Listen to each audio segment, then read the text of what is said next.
Hello again, everyone. Edwin Learnard back once again. In this YouTube astrological segment, I'm going to be dissertating and talking about Dr. Drew Pinsky's natal chart part 2. Well, first thing I want to get at in part 2 is that his chart ruler is in the 12th house, and this can indicate, he's very, most likely very private person, can be interested in behind the scenes work to some degree, even though we see him as, being extroverting. We see him on, on the show. So he's obviously, not a shy, really that shy by any means. But at times, though, he might find work in seclusion, and it can, this might play a role in his profound interest in, in the subconscious, things, connected with psychology.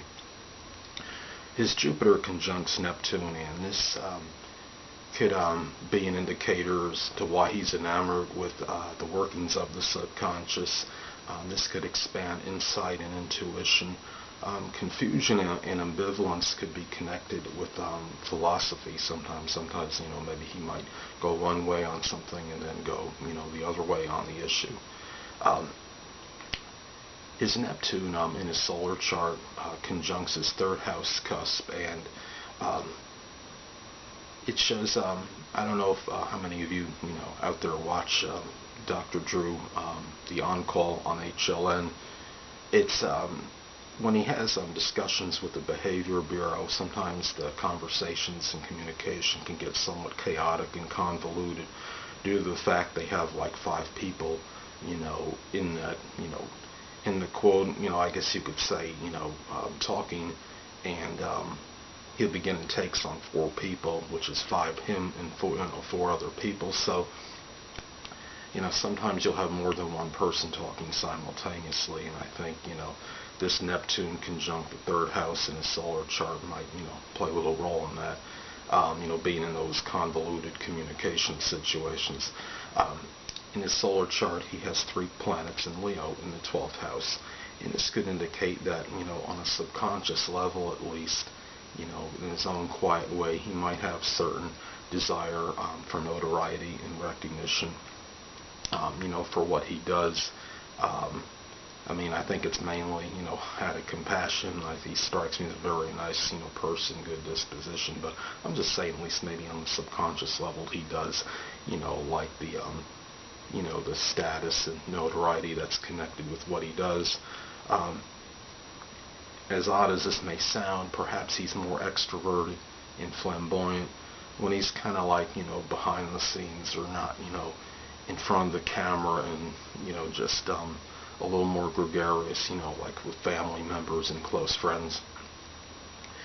He has a mutual reception between his Sun in Virgo and Mercury in Leo, and I think it gives the ability to have these 2 influences, amalgamate very well together, and at the same time he lets people know and understand his credentials, but he doesn't come across as arrogant or egotistical in doing so.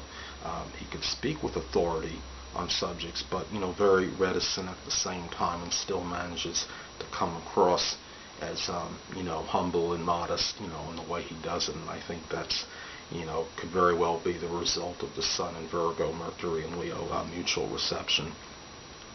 In his solar chart, his Saturn is in the 4th house, and this could indicate, possible debilitations, restrictions in connection with home and family.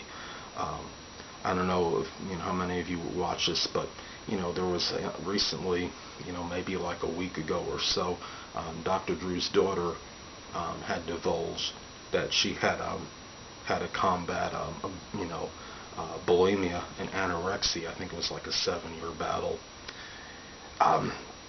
Well, now we're going to look into the future, maybe for Dr. Drew.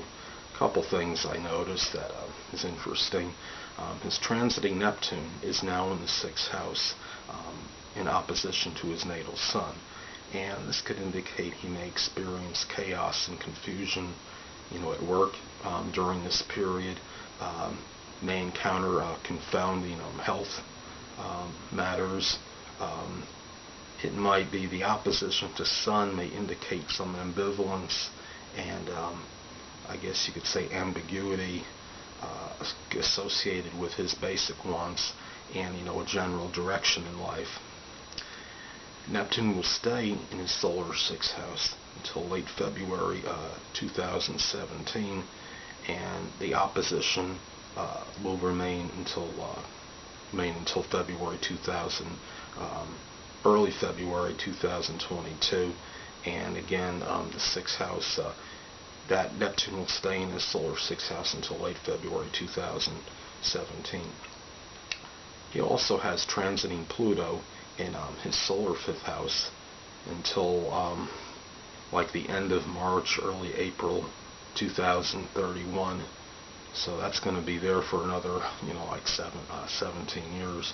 So during this period, you may experience upheavals connected with romance, children, amusement, hobbies, things he likes to do. It may become fixated with conjecture and speculation at some point. I'm not saying he's going to necessarily be a compulsive gambler, because he knows, being a doctor, he knows all about compulsive behavior, and I'm sure he'll try to counteract this. But it's possible he might gamble maybe a little more than what he's accustomed to, and do things that are risk-taking, maybe even in connection with amusement. Hey, maybe he'll get into bungee cord jumping if he isn't already, or jump out of a helicopter with a parachute, or do something daring and more daring and audacious things in this period.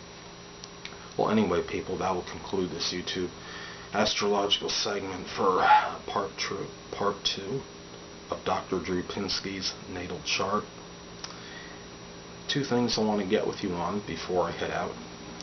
Firstly, the stars may impel, but do not compel. And secondly, never isolate any single astrological element, aspect, planetary placement, position, configuration, influence, or what have you, and make an analysis on a person, astrologically speaking, based on this alone, because a person astrologically is the sum of all their components in their natal chart, and not just one. Until next time, people, stay well.